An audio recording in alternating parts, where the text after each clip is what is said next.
That's good. They'll all be spread out behind us here. We'll let everybody pitch up in a minute. Some folks will start to slow down.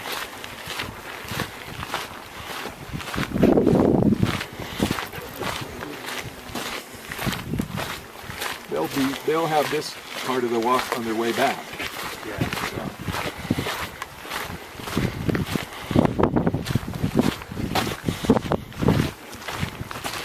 If you feel, go ahead, keep going. You feel like you're getting a little bit, out of the foot, and downhill here a little bit. Go downhill once you get to the top.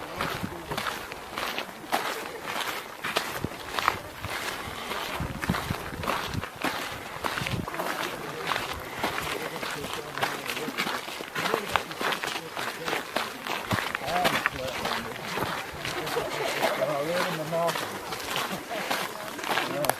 I live in the mountains. This is about nothing. But what I learned was, you've got to stand clean. They get hurt. If you're not, you're not doing that.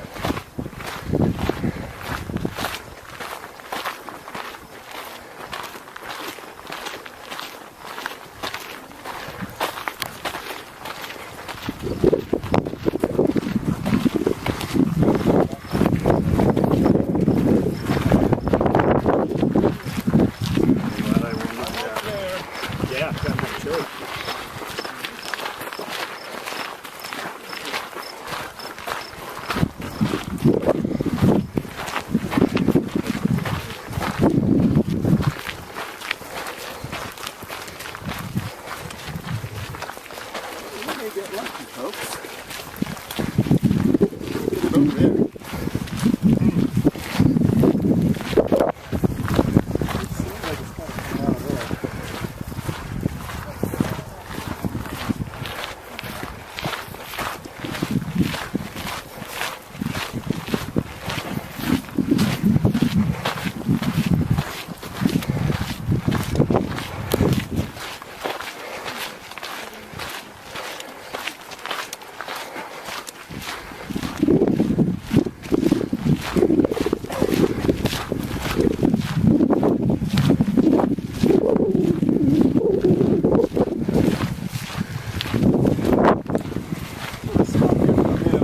Everybody catch their breath and we can talk a little bit.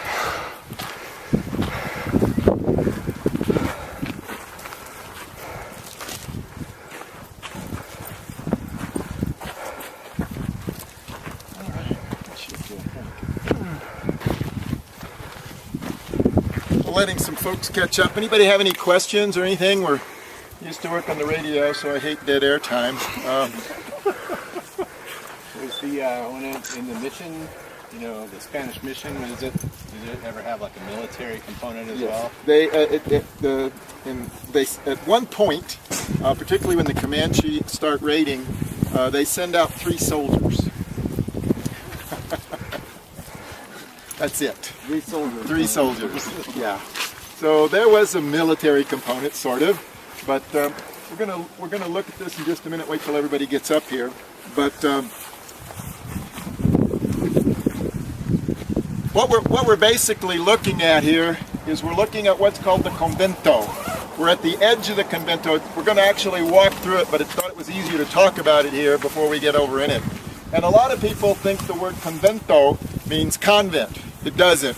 It's the term basically for the business and administrative portion of the church. Spanish churches in the Spanish colonial period were sort of self-sustaining enterprises, I guess is the best way to describe it. So when the first priests or fathers were set out to start a church, they not only had to sort of gather the people and get them interested in the whole process, but they had to support themselves.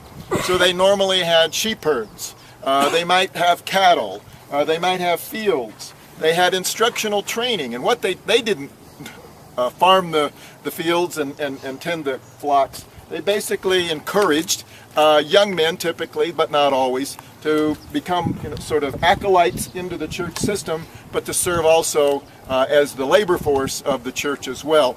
And so the convento is where all that happens. So we're going to walk through it. We're going to stop next time we stop We're going to stop actually in the church proper. But what you're looking at as you walk through are basically corrals and the basic lower portions of what would be typically one-story buildings. That would be where the priests lived, where the records were kept, storerooms for grain, those sorts of things. You will see it's sort of over here as we walk through the path. You'll see what looks sort of like a round foundation. That's the foundation to what's called the torreon. And torreon are found all over northern New Mexico. They're basically military elements. They're basically a tower. They're about 3 stories tall. They're basically where the relatively few soldiers would be basically on watch up above. There are communities like this all over northern New Mexico. If you get a chance, if you have time, you may have heard about the High Road to Taos. Anybody seen any literature on the High Road? You should go on the High Road to Taos if you have time. That's basically a state highway that goes from Santa Fe up through Chamayo to Las Truchas, Las Trampas, and on up to Taos. Las Trampas has a church that's in use that's very similar to the church that you see here. And so these sorts of structures will last a long time, but you have to keep them up. So anybody got any questions as we go along? So we're going to walk through the convento, look around if you have some questions. Oh, one thing before we get over there is a kiva in the convento. That's sort of an interesting situation. There's a variety of different stories. One story was that the convento was built on top of the kiva to make the point. The other story that we hear is that the kiva was built in the convento after the revolt. Remember, the Spanish come in, they have a lot of complex relationships between religious groups and the civilian authorities. And basically the Indians get caught in the middle, okay? So the church is trying to convert people, and they oftentimes use very heavy-handed? Yeah, thank you. You got to be careful with some of these terms. Some heavy-handed mechanisms to talk people into joining the church. But then the commercial forces, they come up here, and what they thought they were going to get was gold and all sorts of metals and all sorts of things, and they were all going to lead lives of leisure because they were going to sell all this stuff back to Mexico, and there's corn. That's pretty much it, and a little turquoise. So basically, these folks that thought they were going to have this, lives of counts and dukes, so to speak, there's just basically the labor of people. And so in many instances, the local communities were more or less marched into being labor forces. That is the basis for that difficulty that led to the Pueblo Revolt. We're going to see there's 2 churches here. There's a giant church that the foundation is just there. That was the first church. At the revolt in 1680, they tore it down. Adobe block by adobe block. So the church that we see, that gives you a sense of feeling, I guess. This church that we see here is the second church on that foundation. It's at least the 3rd church here in this area, and we'll talk about that when we get over there. So if you see things in the convento you've got some questions about, ask questions, but we'll sort of walk through the convento, and then we'll actually see where those people are over there. We're going to end up over there. Any questions before we go over there?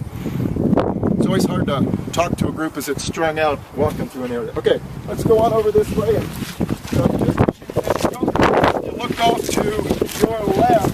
These guys in the ATV, they make adobes. Adobes are not a southwestern construction technique.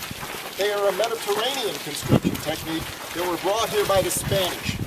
So the Spanish are the first people to actually build with adobes. And they make adobes here because the only way to have a ruin be a ruin is you have to constantly repair it. Otherwise it melts. So they're constantly making adobes and adding adobes to the ruin to keep it to be a ruin. If you travel north of Santa Fe, on one of the major highways up there, there is a commercial adobe manufacturing facility. Take a look at the photographs of the market. There's just fields of adobes.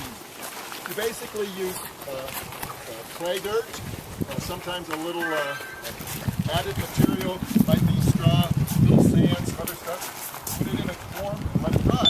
It's not fire.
interesting structure. It is.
Foundation of the second church.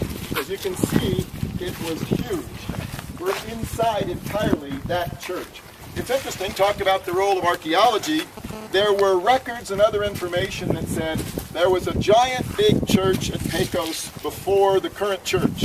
And everybody, all the historians said, oh, that's just, that's a bunch of priests trying to exaggerate, et cetera, you can't trust what they say, and so on and so forth. And in the late 60s, early 70s, a Park Service archaeologist started doing a little excavation. They were doing some restoration and said, uh-oh, there's a giant foundation here. Now, they have actually added the stone so that you can visually get a sense of that foundation, but it's an enormous structure. The original church had the altar in that end of the church.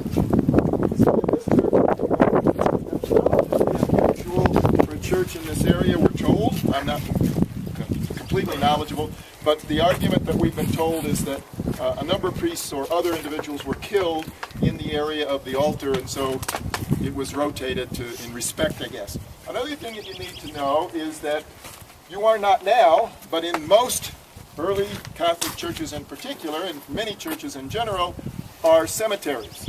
The church floor is a cemetery. If you think about it, if you've been to St. Peter's Cathedral, who's buried under the altar? Popes, and ultimately, at the very bottom, St. Peter. So in Catholic ideas, being close to the altar is a distinguished place to be buried. So whenever we find, and there are interesting case on the Camp Lejeune military Marine Corps base, there is a Spanish church, about as big as this one, or there was. It was made out of wood, like the picture that Tom showed you for Tallahassee. There's nothing there, but there are people, burials, all over the place, outlining it. So, just an interesting insight. This is maintained as a ruin, okay? You saw some of the pictures. It's been in various stages of ruin. One of the rules about buildings are, if you can keep a roof on a building, you can keep it forever.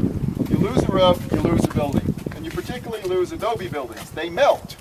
But there's not a lot of water out here, and frankly, the rain that we had here won't have much effect. So for example, up at Las Trampas, the church was built up at Las Trampas at the same time. It's still there. It's still being used. And what happens is, every spring, the community comes out and does the minor restoration that's necessary on the top edges of the adobes. That's where the melting happens.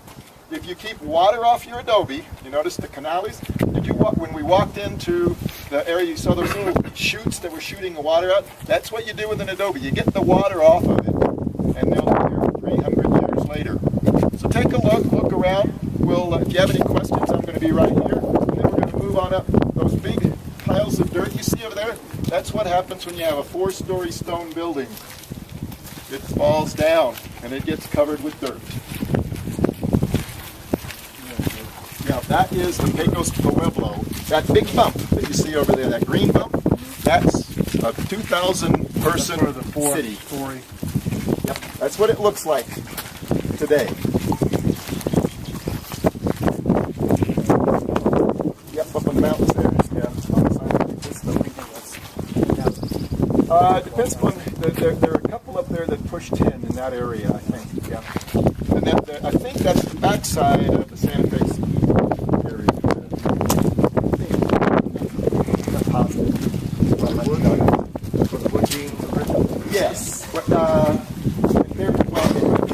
have always been wood beams.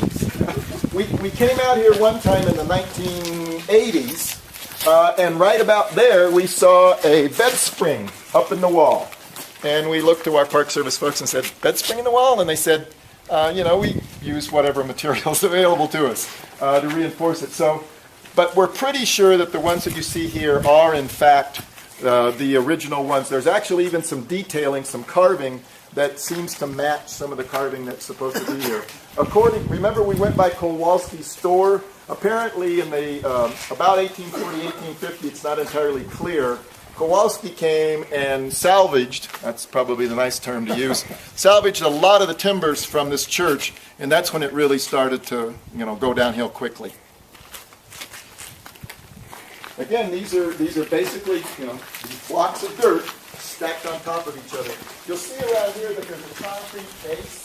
That's the Park Service's Preservation Act base. One of the things when you build an adobe, you can't set adobes on the ground. If you set adobes on the ground and it rains, they'll wick moisture up from the ground and melt the adobe from the bottom up. So what you do is you put at least 2 or 3 lines of large stones. So those stones then break that.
They probably almost certainly would have left all the piñons that they could have, so it would have been sort of, I don't know what you call it, a park-like environment, and they maintain that basically through fire, obviously, you know, regularly burning it. If it didn't burn naturally, and we have lots and lots of ethnographic records that that's the case. And the larger logs that are used here are brought down from the mountains. You know, the piñons don't get very big. Any other questions? We're going to sort of move along to the next section.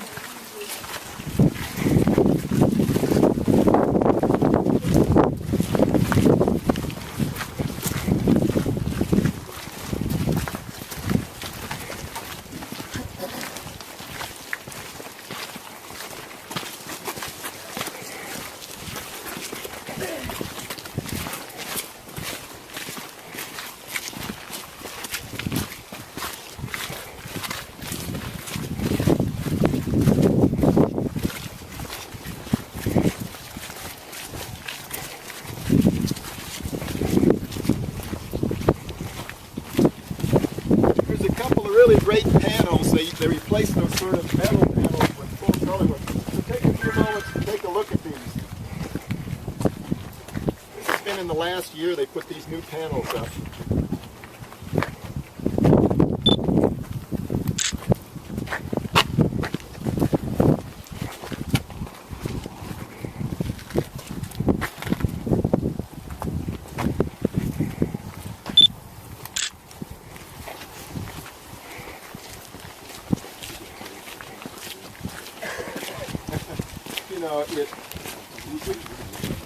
I think so.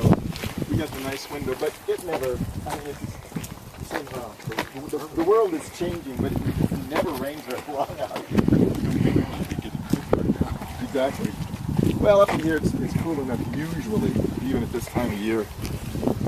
Wait, so you guys get a chance, you have to sort of take a look back and see that's the foundation for the second church, and then you see the third church basically built inside that second church's exterior perimeter. I got a pop quiz for you while you're walking over here. Here's a quiz question. If I gave you the states of New Mexico, Nevada, and California, and Arizona, or I gave you the states of Florida, the Carolinas, Mississippi, Alabama, Georgia, Louisiana, which of those two groups of states had the most Spanish churches? Florida. Southeast. The Southeast had way more Spanish churches than the Southwest. Just they built those out of wood, and they built the ones here out of stone, so they endure. And also there's an enduring continuation of the community. There's another, there's a term called the Spanish Presidio. Anybody been at the Presidio in San Francisco? Nice place. That's a great place. But a Presidio basically is the center of military and civil control of an area. There are more Presidios in Florida and the southeastern states than there are in the Southwest. Okay? So we're not necessarily aware of that part, but Florida was part of Spain for more than 200 years.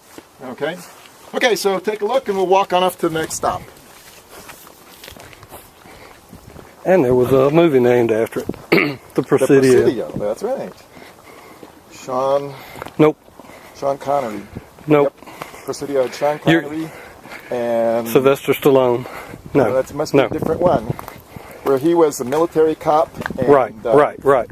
What was his daughter was played by Sharon Stone? Nope. Meg Ryan. Meg Ryan, yeah. And who was the young man? Mark Harmon, I think, was the young man, if I remember correctly. But don't hold me to that. Let's see where they are. How do we want to do this? I think we'll go this. I think we'll follow behind. Yeah, no, we got to go this. Okay, that won't work. We'll go this way. Who was the leader that kind of organized all the pueblos? Pope. That's right. Yeah. And then I heard that like when did they reign for like 25 years? Basically the revolts is 1820, and essentially the recapture, quote unquote, whatever word you want to use, was completed by about 1692, so 12 years more or less. Okay. One of the things that some authors suggest the reason that the Spanish were successful is, for example, when the Spanish came back, the Pecos Pueblo soldiers joined the Spanish in basically bringing some of the other Pueblos back into control. And the reason that some people argue, Pope was... they said he taxed them or something. Well, like that. he basically said, you got to get rid of all that Spanish stuff. Get rid of your shovels, get rid of your horses, get rid of your cattle. And a lot of people thought, yeah, I really like those horses. So again, I don't know if that's fair, but that's what that's part of the argument of the Spanish. And the Spanish that came back were much smarter. They put much less burden on the local communities. They were, before the revolt, basically the fathers of the church, if you had any sort of a icon or anything, I mean, that was a tool of Satan, you know, that was terrible. But the Catholic Church has always really been good in integrating local traditions and ideas into the theology. And so the groups that come back after the revolt go, okay, you know, what if we consider that a representation of Mary, etc., you know. So they're much more subtle and effective in bringing the communities. The other thing that happens after the revolt is at that point, first the Apache and then the Comanche start to attack these areas. The Comanche in particular, there's a couple of books that you might have seen them in the bookstore.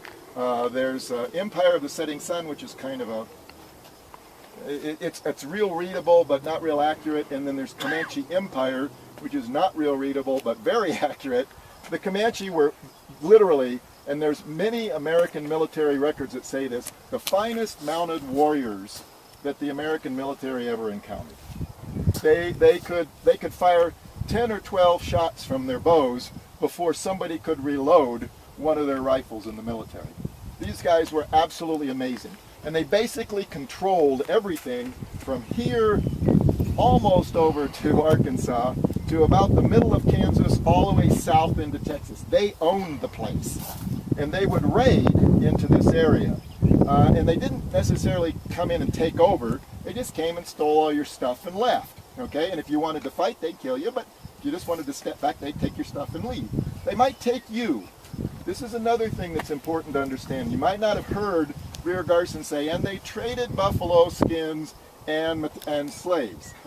Slaves become a very important trading element in the Southwest. Now, when we think of slavery, given the American history, we think of race and things like that. That's not how it worked. You could be, just look exactly like the person next door, but if you got captured in a raid, you're a slave. That basically means somebody can buy you and buy your services. You could also probably get, buy yourself out. It's a much more fluid sort of a categories than we think of it today. But people, if you got captured, was a very important booty of war. Anyway, part of the whole logic that I was trying to get to is the Pueblos then unite with the Spaniards to fight the common enemy, which are the Comanche, the Apache, and then the Comanche a little bit later, and actually end up basically succeeding in their, in that fight. Okay, we'll go on to the next one. We'll talk back there.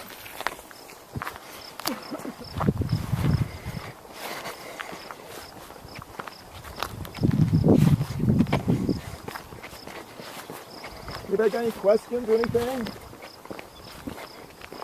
I can't walk backwards very easily. So. Not on this. Not on this.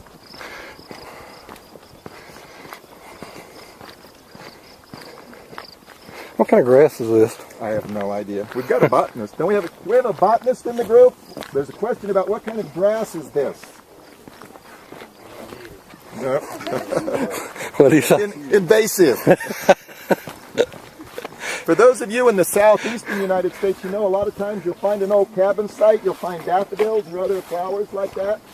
These particular cacti, the cholla, are sort of the same thing. They basically imply a disturbed soil, and they're very common on archaeological sites, which makes digging them a real bear.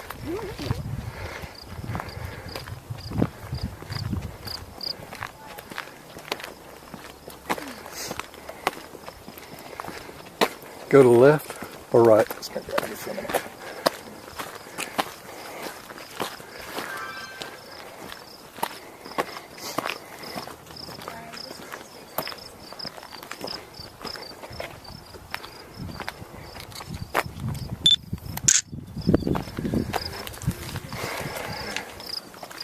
Everybody gathered here.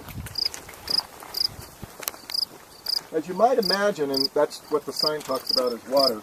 Water is a very precious resource in the Southwest. And this is not actually the best location to have 2,000 people up on the top of a hill. Now, there is some evidence that there was a spring. It's not entirely clear whether that makes any sense. But we know in a lot of Puebloan situations, there's a very complicated water systems that have been put into place. For example, if you go out of Santa Fe up north to Los Alamos, or you go up to Bandelier, you'll go by a really huge, essentially a mountaintop site called Tesancahue. It's a gorgeous site. There's no rangers or anything. You just park and walk out on the site. But up there, as you walk around the site, you'll see all these basins that are connected by little channels that are connected to bigger basins, and they're basically trying to capture all of the rainwater. So anytime that how do you get enough water for 2,000 people? Well, when this site was occupied, we're pretty certain that that was a stream down there. That's not the Pecos, but it is a small tributary. Since the folks have moved in, since people have started to put in wells, since the number of junipers have grown, that stream has dried up. Okay, but we think it ran most of the year. And what you can see there, I believe that's a Hopi woman in the particular picture. She's got an oya on her head. Guess what one of the jobs of women was? Go down there, get water, bring it up here. The life of a person, typically and frankly, mostly women probably, is a lot of work. It takes a long time to prepare the grain You saw the women moving back and forth. That's how you take corn and you make it into cornmeal. You have to go through multiple stages, those sorts of things. So there's a lot of work involved. One of the things that people ask, perhaps, if you think about it, water comes this way, what do you do with night soil and other things? Basically, folks had chamber pots, as best we can tell. That's at least ethnographically. They had to be emptied. There's gathering of firewood in most of the societies. Women gather the firewood, not all of them, okay? Out across this area over here would also probably have been where we would seen a lot of cornfields. It's really important, you know, that one picture with the corn all in the row and stuff. Then you saw the Navajo cornfield, the picture. That's probably what cornfields look like here. But the folks who are raising corn, we're very high, and that really affects the growing season. And so one of the things that groups did here is they grew a variety of different species of corn, as in many different places as possible. And basically it's an insurance plan. Okay, we're going to have an early frost up there, but maybe down here, those, you know, and that sort of thing. Or, oops, it's going to, you know, and so on and so forth. Another thing that they did are amazing range of water systems. They would put check dams in all of the little valleys and stuff. And then what would happen is the check dam, the water would be captured if there was any runoff. That soil would be more moist. In locations of very low moisture, or times of very low moisture, they would literally put rocks in amongst the cornfield. And in the morning, just the slight temperature differential would cause moisture to precipitate out onto those rocks, and so on and so forth. There are also other examples where people actually had to water their plants.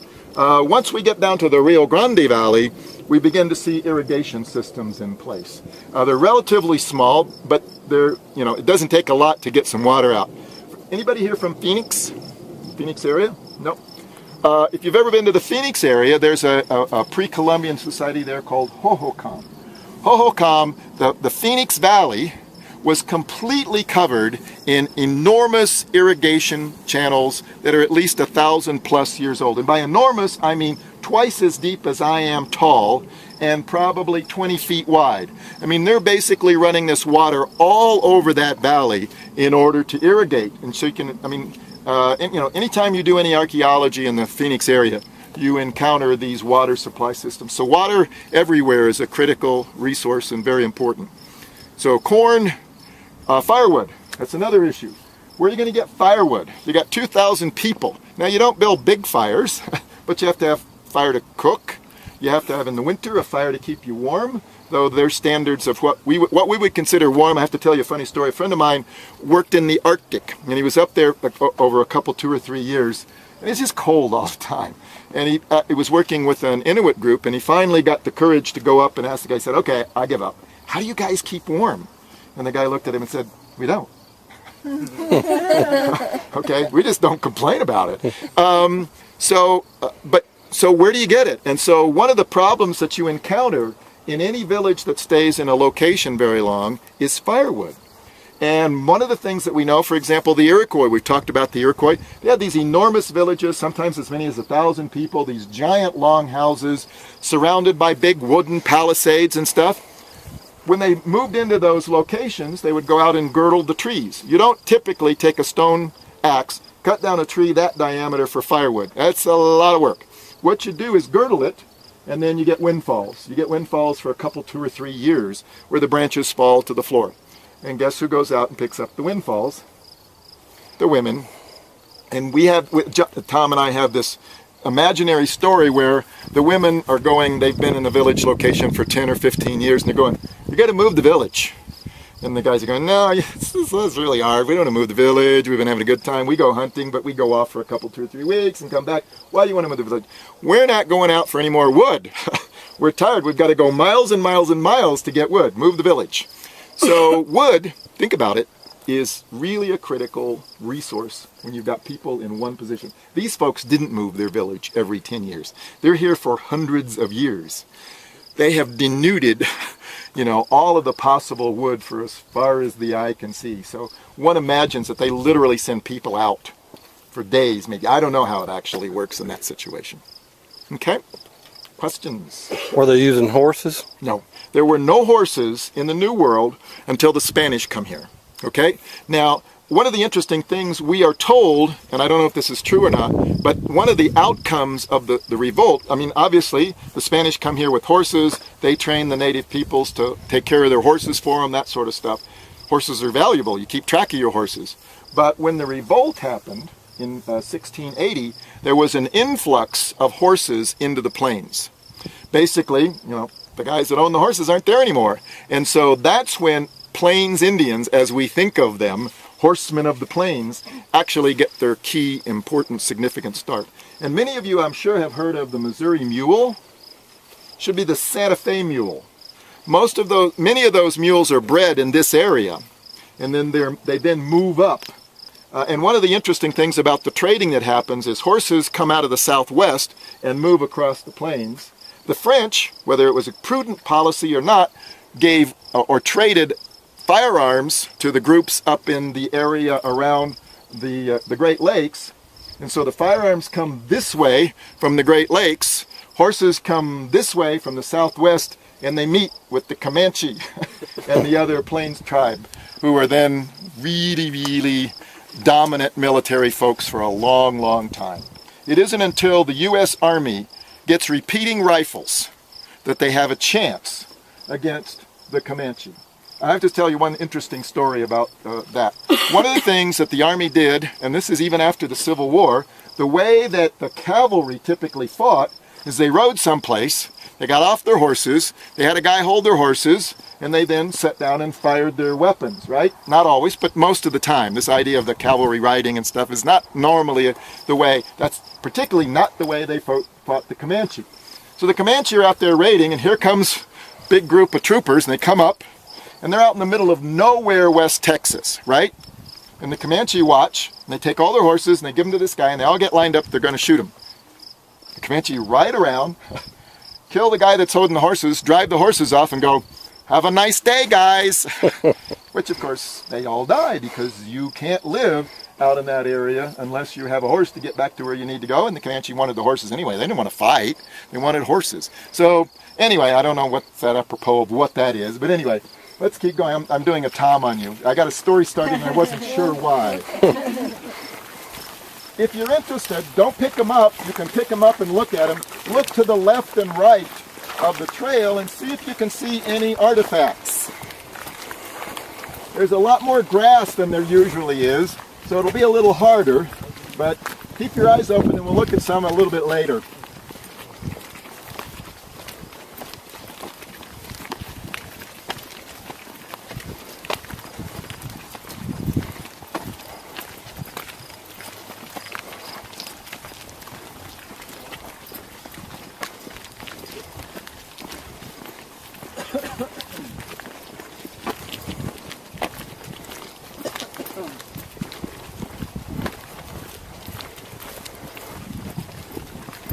There's one.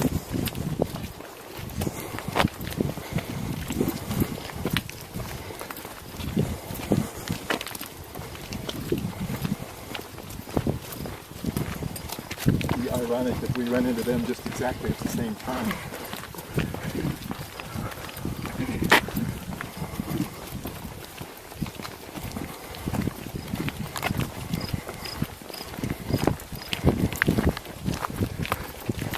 Whenever archaeologists see an exposure like that, that's gold mine. You want to look and see if there's anything there. We need to occupy the high ground before they get here.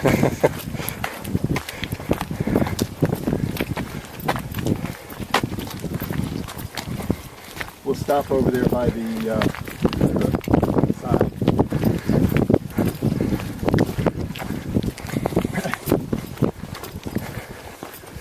Looks like this would be a good area for a aquifer. I mean, down in there? Or? Well, dam that up to the right. Oh. Fill this up with water, then run your piping down.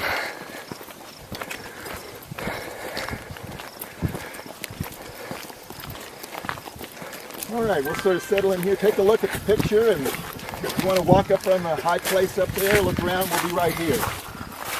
Give you a minute to catch up.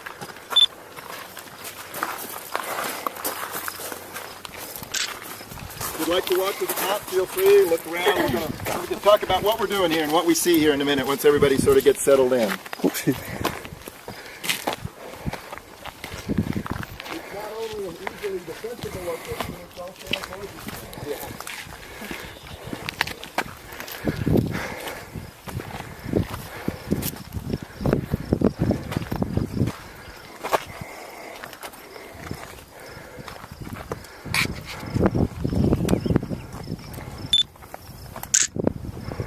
You're posting that on YouTube, so none of us have to take notes, right? Right.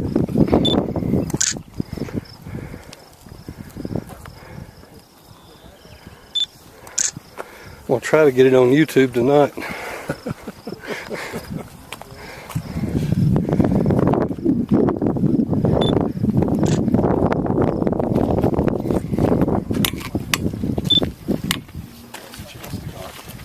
Okay, so let's just talk about, can anybody up there hear me? Yep. I'll just shout. Work on my command voice a little. Where we are right now, where I'm standing, you're standing on the top of a 4-story building that has basically collapsed. I'm standing in the plaza. You saw the picture there? So what you have to imagine is around the edge are a series of rooms. We're going to look at some examples. They're typically just about 8 feet by 8 feet. They're fairly small. They're typically about 6 feet tall. And the immediate question is, were they shorter than we are? But one of the things that happens to people is if you have any period where your nutrition is not good during the growing periods of your life, you will end up shorter than somebody that doesn't have those same, quote, starvation freight periods. There are actually indications in your bones. They're called Harris lines. They also appear in your teeth. So we can tell, for example, if people had hard times while they were growing. So the answer to the question is yes, generally, an adult male in a Puebloan society on average is somewhere between 5'2" and 5'4". Okay? The reason basically is during the time that they're growing, most of those people have encountered some period where they didn't have good nutrition during a growth spurt. If you don't have good nutrition during a growth spurt, you end up short. But that's not why the rooms are small. The rooms are small because it takes a lot to stack up a bunch of rocks and build a room. So it's just, the rooms are not for living. People did not live in their houses. Today, we have to have 3,500 square feet for 2 of us, right?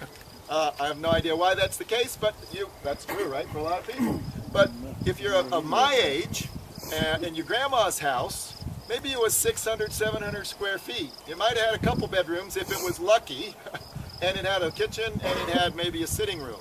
So the amount of space people need is a lot less, and that's because most of life in all of these societies is lived out of doors.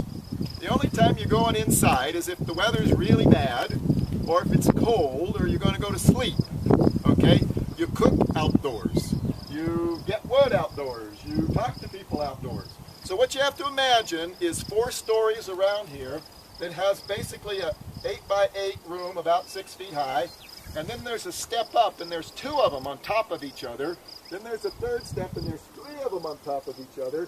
And then there's another step, and there's 4 of them. So there's 4 rooms deep at the bottom, 3 rooms, 2 rooms. And so there are these plazas or terraces. That's where you do all your work. Those rooms are storage. The Spanish talk about entering in Pecos, and all the rooms are full of corn. And the reason all the rooms are full of corn is you don't know if you're going to have 1 bad year, or 2 bad years, or 3 bad years. So you keep a big supply of corn to get you through the hard times. And one of the delightful things that the Spanish did is they took everybody's corn. Because they had 2,000 people, and 400 of them were Spaniards, and what are they going to eat? So one of the things that happened in a lot of the Pueblo, even the ones where there wasn't any really hard feelings, is, if you have a hard year, the next year or the year after, you basically starve to death, or you figure out some way to do it. We're looking at here is a kiva. I don't think I mentioned this to you, but in case I have, I apologize. What's a kiva? Okay, a kiva is a round room, mostly underground. Sometimes it may stick up above a couple, 2 or 3 feet. It would be roofed over, and we're going to go in one in just a little bit. The walls would typically be plastered with the plaster, oftentimes it utilizes blood or other materials as the cohesive agent, but it would be probably decorated, so this idea of kind of dirty stone is not what most kivas look like. We had, as one of our instructors in the past, Arnold Herrera. Have I told you this story? I teach a lot of these classes, you forget who you told the stories to and who you didn't. Arnold was one of the instructors. He was a Corps of Engineers employee, and he was a Cochiti Indian. So Arnold could give us, the local groups are not particularly, they don't like to talk about their lives and what they do because they've been taken advantage of a lot. But Arnold was interested in people understanding what was going on. So here's how he describes a kiva. He said, imagine the Baptist Church and the Rotary Club. Okay? What he meant by that was, it's a group of, guess what? Men who basically had their space of their own, and that particular group was responsible for the religious instruction of the young of their group and for performing particular activities. Maybe they were in charge of the corn dance. Maybe they were in charge of fighting. Maybe they were in charge of various activities. So they served a role in the community, and they also had a religious instruction responsibility. So that's what a kiva is. There are 27 of these, I think that's right, it's 20 plus of these at Pecos, which is unusual. It's a very large number of kivas. One of our feelings is that the population grows. You have a small group, you have one kiva. You get a little bit more people, you get two kivas. You got one group's in charge of the winter and one group is in charge of the summer. And then as the population grows larger, the responsibilities get divvied up and there's another kiva that gets started for that particular purpose. So that's our understanding of a kiva. But I'm a white guy and I don't know what's going on. And I don't mean to presume to understand all of the issues and concerns, but that's how it's explained to us. Anybody got any questions? We're actually going to go in one in a minute. I have a question. Yeah. So, certain that 2,000 people didn't show up and lay out a sketch of how we're going to build our city. The population grew and their wealth and influence and so forth. It expanded. Did they build up? Did they build out? Or was it both? Aha, we got here first. I know, we're trying to slide by you. We'll go to the other end of the plaza. Okay. Well, they can't hear you talk anyway, so that's okay. Okay, the basic question is, so how does a pueblo like this get to be this big? It didn't like, okay, we're going to build a 2,000 person pueblo one afternoon. That's exactly. What basically happens in the Southwest is we start out with what archaeologists call unit pueblos. And what a unit pueblo is basically an earth house. It's basically a house dug into the ground, which kind of looks like a kiva, and 4 or 5 rooms. And those rooms are storage rooms. And then somebody else decides, so that's a family, or that's maybe a small group of people. So then another group of people decide to join that group. So they build 4 or 5 more rooms and another little earth lodge. And so essentially, it's our view that most of these grew what we might call organically. So you sort of start out. The other thing is that these are forts. Almost every pueblo of a substantial size basically displays to the outside world a 4-story high, or however big the particular pueblo happens to be, seamless wall with no exposures. Now there are some artist reconstruction of Pecos that show it with terraces on the outside walls too. Most of the ones we've seen don't. And so about the only reason that you stick 2,000 people in a small place like this is that it's not a good idea to have people kind of all over. And the reason it's not a good idea to have people all over is because of danger. So this is a fort. It's also a village.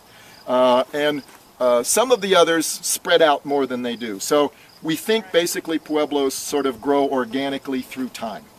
That's, I guess, our best explanation. Okay? Question. And actually it's interesting, we can figure that out.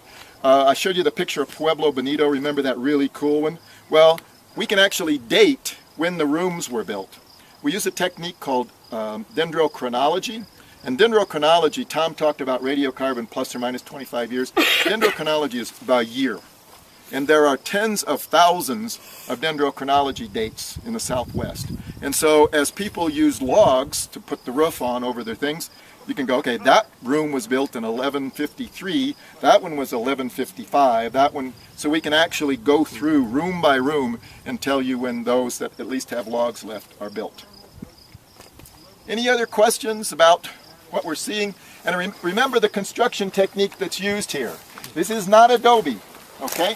What this is you lay down a line of rocks, you put basically mudded clay around it, that's your mortar, put another line of rocks, you put mudded clay around it, put another line of rocks. So what you're seeing is what happens when all of that mortar gets wet year after year after year and the roof fails. Basically you have huge piles of stone. But these are multiple rooms that you're looking at here. Were these rocks here, or did they have to transport them? Oh, it's a good question. My guess is, given the number, they're moving out some amount of distance in order to get this many rocks. Okay? Now, in many of these, you'll see, essentially these are irregular shaped rocks, okay? At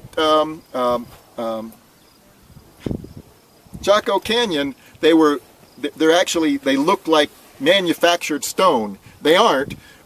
They're very fortunate in Pecos, in Chaco Canyon, there are actually beds of stone that are like that, but you still have to work them to shape them into the stone sizes. And in many instances, these stones get shaped a little bit. They get kind of squared up a little bit before they're used in this construction process. Is the stacking that we see here, has that been reconstructed for us? Yeah. Basically, if you see one of these things, you see a kiva like that sort of thing, you're looking at the Park Service, and it depends upon where you are. You're looking at the Park Service sometime between 1930 and typically 1970. They stopped reconstructing as a interpretive technique. But if you go to, for example, Pueblo Bonito, that picture, it looked like this when they started.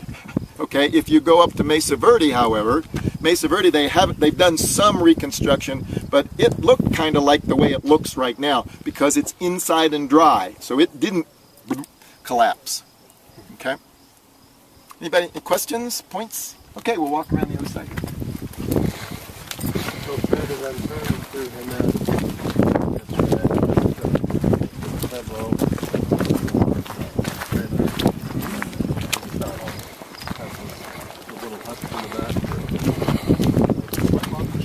now you talk about the A big and about the A bigger. Yeah, that's an oven. For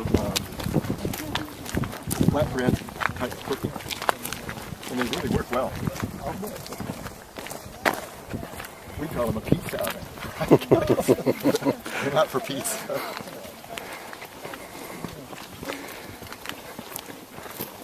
What was the food that they ate back in those days other than rabbit, deer? Basically, the primary diet component was what we might call a tortilla, basically a cornbread of various kinds. That may have, oh, this is great. Yeah, let's stop here. Everybody take a look at this picture. And if you want to, you can walk up. This picture is showing you essentially from this viewpoint. And I don't know, it probably tells the date here, but it would be, 1914 period time.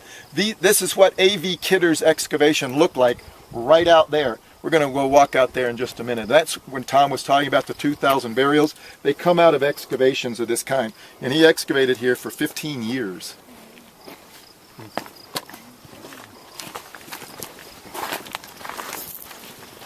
So many of the grave sites were actually in the midden? Yes.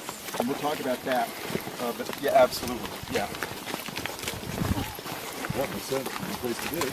That's exactly right. Even easier to cover up. Yeah, just cover them up instead of digging.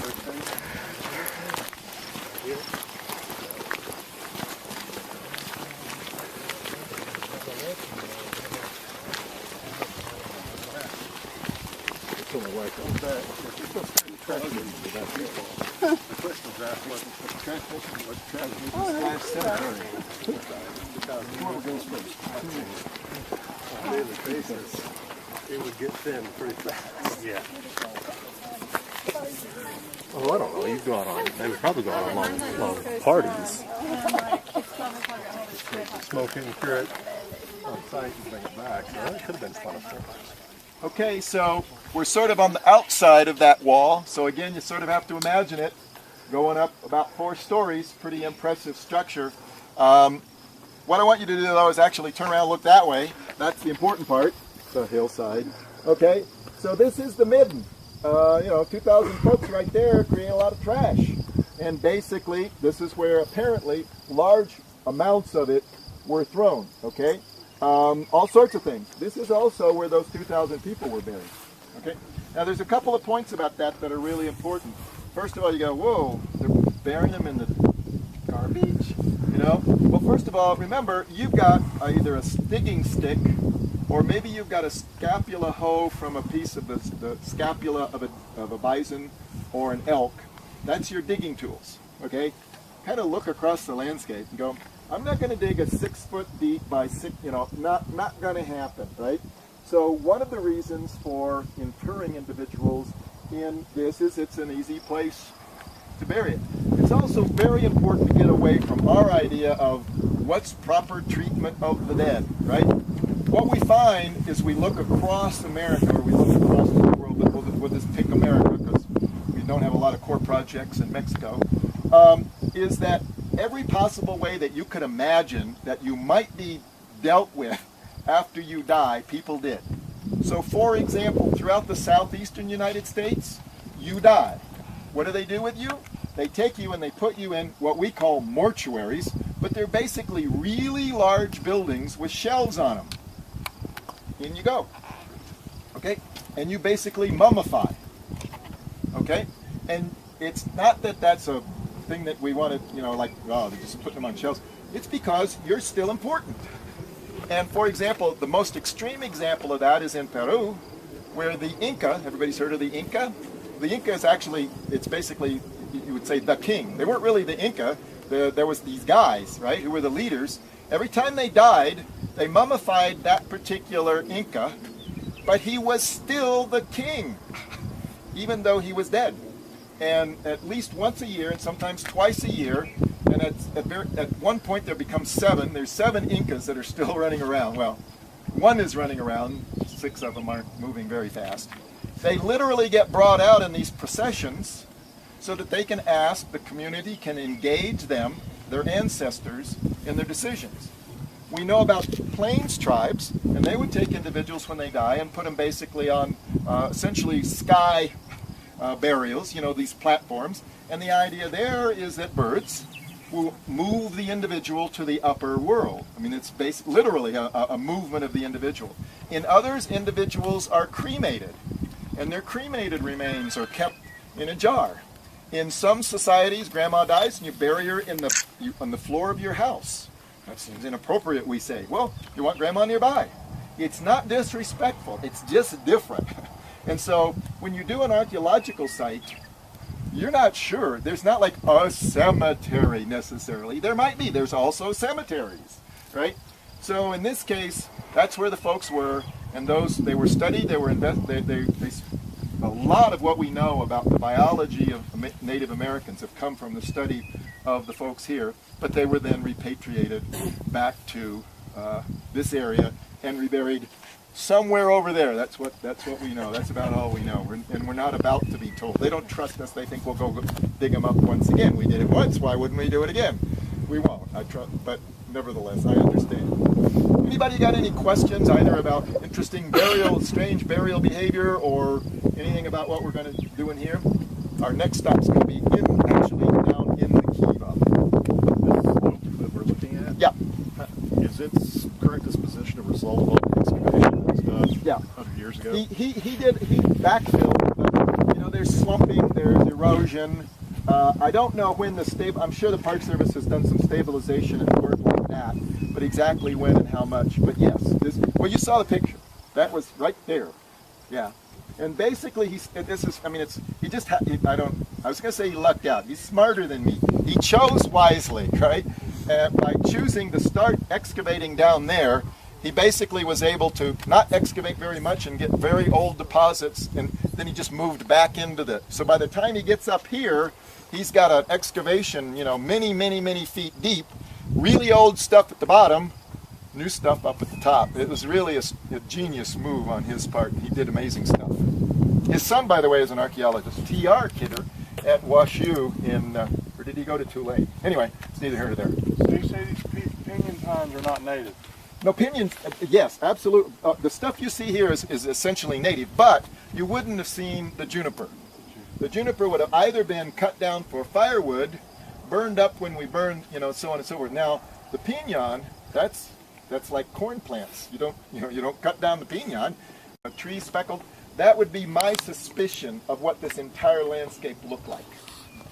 I don't know that for sure. We don't have any specific examples, but that's, I think, a reasonable guess. Now, what we see closer here, that dense vegetation, no way, not going to happen.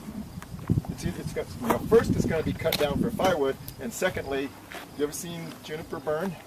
I mean, they're basically gasoline torches. They would not last if it wasn't for Smokey and all of our efforts. That is not something that you're going to find. Is there any significance to that sort of line in the grass out there? Yeah, there's no. It turns out there's no significance in the line per se that I'm aware of. But one of the things that Pecos was a trading post. Okay, and so people come off of the plains with the various products. So what you have to do is imagine that whole area basically covered in teepees or other structures with the folks with the various things that they want to trade. If you look over to your right, you'll see that stone wall. That's been reconstructed by the Park Service, but it's at the location of the original stone wall. Spanish described that wall. Basically, if you're a trader, you're not a member of the community, you're on that side of the wall. So down in there is where the trading took place. Some favorite people might be brought in to, you know, have a cup of coffee or something, but just kidding about the coffee. So, and when we talk about teepees, you probably immediately have this idea of, like, you know, 12-foot long poles and a big bison. Now, those guys had dogs. They got little bitty teepees, right? So until the horse becomes part of the plains, basically people, the beast of burden are large dogs. They have travois, the same thing that you see the horses, you know, the two poles that go back and you pack the stuff on top of it. So they travel in a much lighter manner than we think of when we think of the modern plains Indians. Now, once the horse becomes popular, then you do see the larger, more substantial teepee becoming a common architectural element. Okay, questions? Okay, let's go on down to the Kiva. And the sun, look at this, look at this. This is great.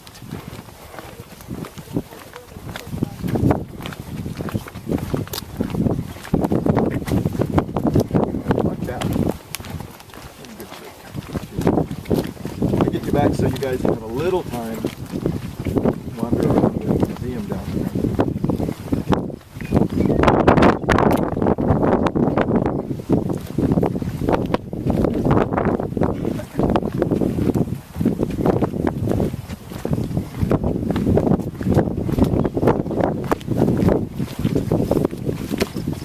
Yeah, that's bedrock. So everything. Sorry, that's all right. I don't know that every square foot of the Pueblo has been excavated by humans. So there's probably deposits there that are not disturbed somewhere in that area. Again, I just don't know.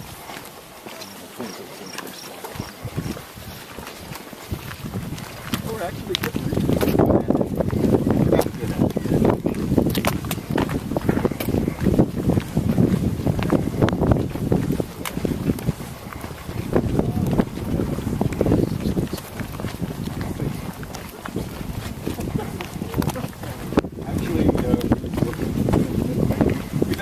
involved in a big, I think you're familiar with the USGC DOD initiatives.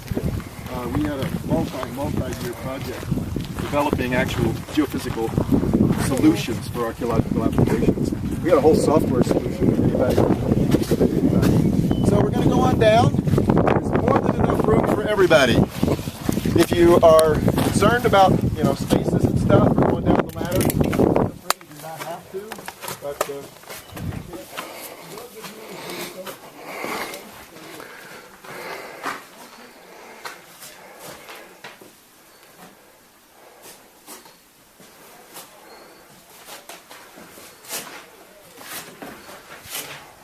It's a lot cooler in here. This is cool.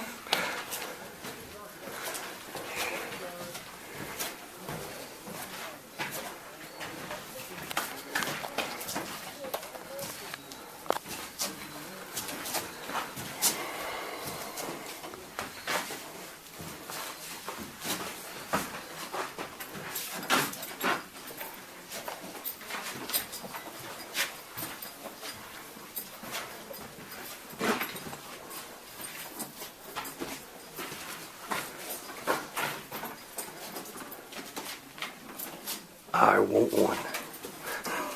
Could make one. Yeah.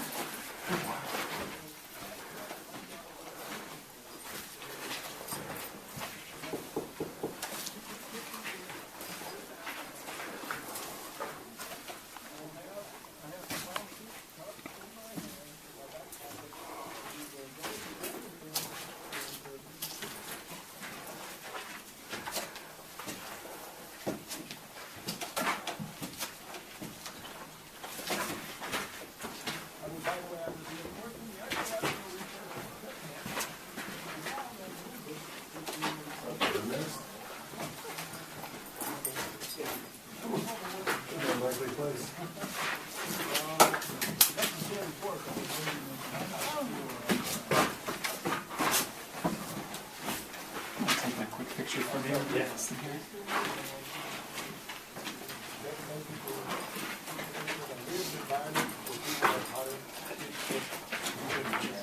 You know, you drop a pot, you pick up the big pieces, so the big pieces don't have to work on you wash on them, so you end up with it's almost like large.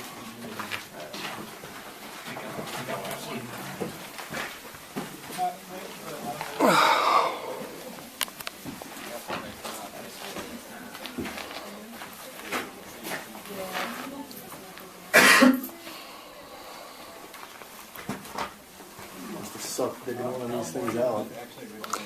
I'm wondering how they kept the water out.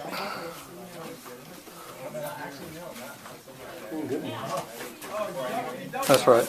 It didn't rain like it rains here.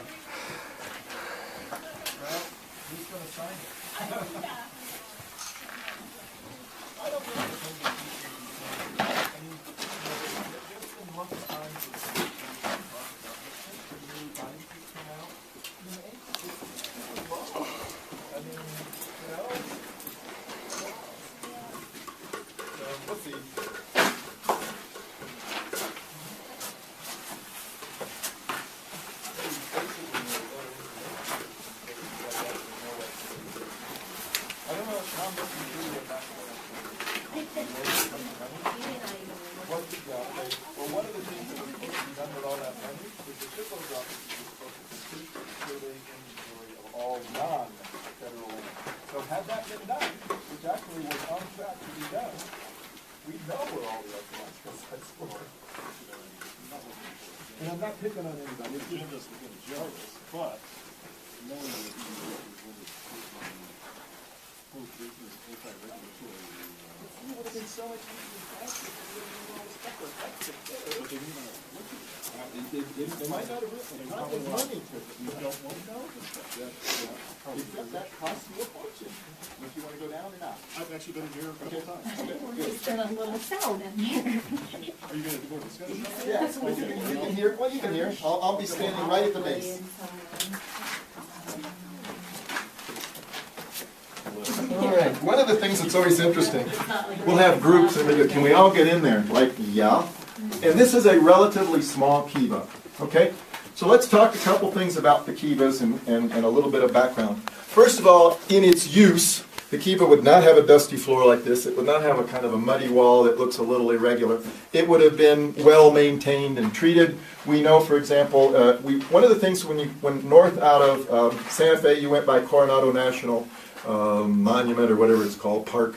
It has a kiva there that when they excavated it, they were able to determine that there were multiple layers of plaster that were applied to the walls of the kiva that got restored.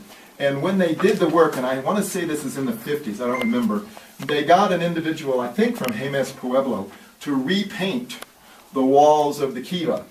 Now that just would not happen. I mean, the Pueblos are just like, no, we're not going to talk about that stuff. But if you want to see what a kiva looked like, or might have looked like, that's one way to look at it. So you have to imagine it all decorated. Many of them had built into the walls, but if they didn't, they had basically seating arrangements around the perimeter. This is called a deflector. So basically the way it works is you build a fire right there. This is a vent, not a chimney. It's a vent for fresh air. So what happens is once the fire gets going, the smoke goes up through the opening right here. That begins a draw The air comes in, hits the deflector, moves around the room, cycles around the room with fresh air, hits the fire, and so on. So first of all, it's really clever to keep, how do you keep fresh air and keep warm at the same time in a small area? But the second part is that it also had a symbolic or religious, spiritual element in the sense that coming down through the smoke cleansed you as you entered into this significant new location. Now, I've already explained to you a little bit about what Arnold said. What we think, prior to the pueblos like we see here, people lived in relatively small areas, and they smaller communities, and they had what we call pit houses. There's what's called the basket maker period in the southwestern. And people lived in essentially houses like those ones, sort of like I showed you for the Mandan, the Arikara, the Hidatsa up in Missouri. Basically, hole in the ground, wood over it, dirt on top of it. They move into the pueblos, and our thinking is, and some evidence, that the kiva sort is the sort of the traditional continuation of the pit house, and it's sort of where you engage in your religious and your other spiritual activities. There is in most kivas a hole, and there's one back here. You can see it sort of in the floor right there. According to some groups, that is referred to as a sipapu. Most Puebloan societies have a 3 or 4 level world. There's the world below, there's our world, and there's the world above. And one of the things that's important is moving between those. Our people came from the world below into the current world. We go into the world above. And so, for example, animals like snakes or animals that live part of the time in the ground and part of the time above the ground become very important communicators to below. Birds, eagles, all those other sorts of things become very important communicators to the world above. So that's all kind of tied up and involved in all of this sort of process. As I said, there are 20 plus kivas about all this same size. If you go to Chaco Canyon, you have to imagine one that's that laid stone that we've showed you some pictures, that's almost 80 feet across. So if this is a parish church, then that's a cathedral, or whatever the appropriate analogies would be between the two. They're just enormous. Right now they're open to the sky. They were covered back in the original.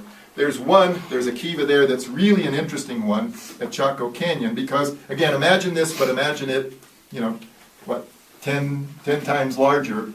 There's a room outside the kiva, and then there's this, the best way you could describe it is a tunnel. It's about that big, and it's about that tall. It comes across the floor, and there's an opening right about there. We're not sure what purpose that served, but the presumption is that that was covered, so there was a floor.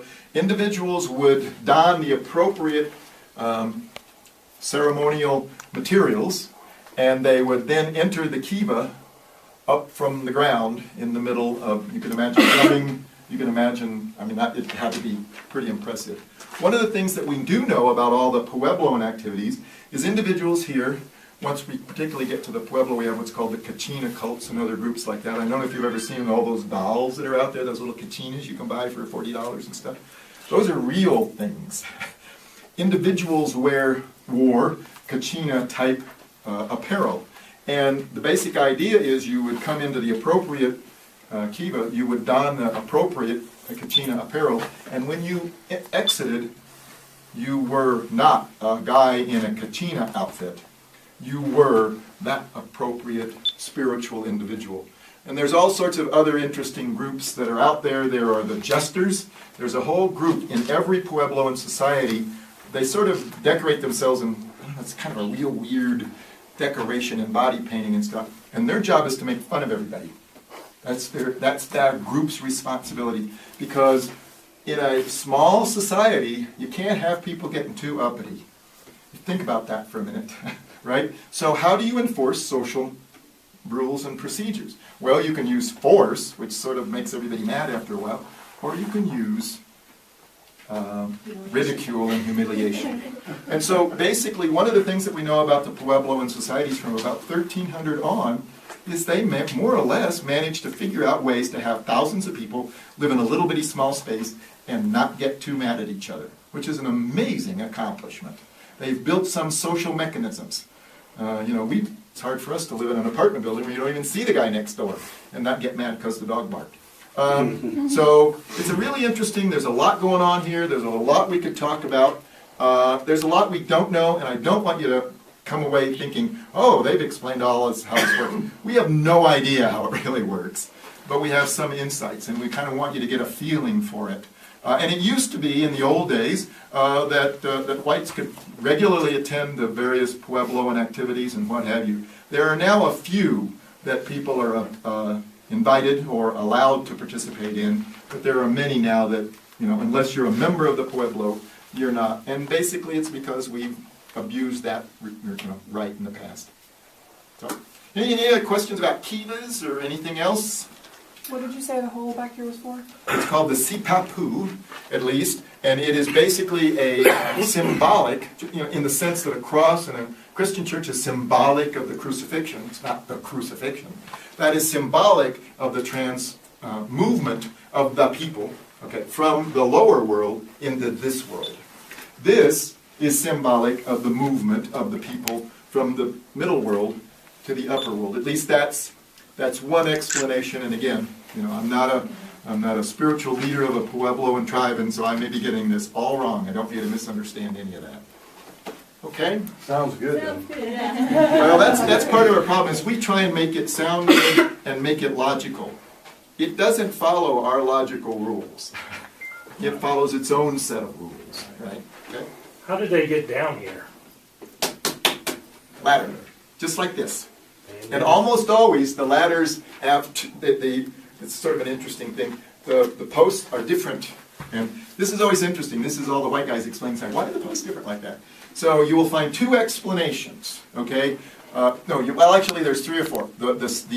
We'll call it the economic explanation is that suppose you had a bunch of wood on your back and you had to swing around and walk down the ladder, so that's why the other has one points to the sky, one points to the earth. Why are they? But they almost always are different lengths. But they all have ladders, and they come in just like this. Maybe it's just because it's almost impossible to find two trees that are exactly the same height. I really don't know. But as you go up, you'll see, it actually does make getting off the ladder easier, I have to say. Okay? Is there significance to like the circular shape? Because I would think I would just build something in a square. There are D-shaped pueblos. There are sort of broken C-shaped pueblos. Kivas. I don't think there are square kivas, but they're not always circular. Now, what is it? Does it mean anything? Why do most Christian churches have a nave, and side wings if they're large enough? Well, that's presumably in the symbol of the cross. I don't know about the kiva. Is this where the term man cave comes from? If they had TV, I'm sure it would have been the same, right? And I don't want to make fun, but I can also imagine these conversations. Well, honey, we've got to go out there and plan the winter solstice ceremony, and there's a lot of stuff going on. And I'd love to help get that wood, but we're just tied up here at the Kiva. By the way, you can't come in. We literally got the beer and ice right now. It would have been a cool air during the winter in particular. Okay, questions? All right, let me go on up, and if those of you who were down here that didn't get a chance to see the potsherds, the ceramic fragments, I'll grab some and you can take a look at them when you come. Kneeling bins, those are those things where we might find stone tools, we might find pottery sherds.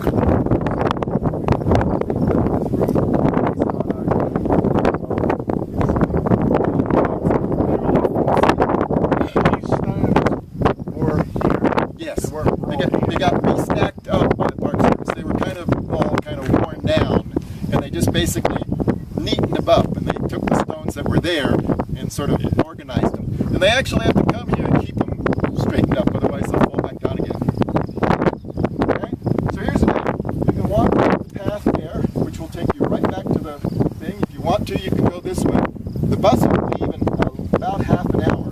If you haven't had a chance to go through the museum part, there's actually a very nice little